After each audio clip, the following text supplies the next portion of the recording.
Intellectual surrender means you're just sitting in a chair thinking, I'm surrendered.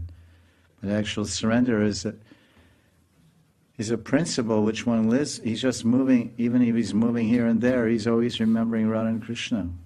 And he's seeing them everywhere, and he tries to see them. The more we try to see them, the more surrendered we are. The more we try to remember them, the more surrendered we are. Some people, they go for a walk around Govardhan with beads in their hand and they're chanting Hare Krishna, but they're never thinking of Radha and Krishna. They're actually just chanting and looking at the peacocks and pigs and this and that. And the chanting is almost mindless.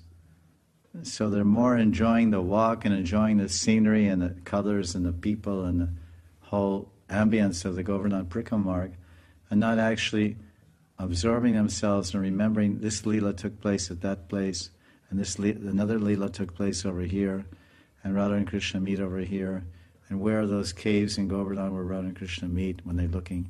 And they're thinking just, so that's, one person is, both people are side by side on Parikrama.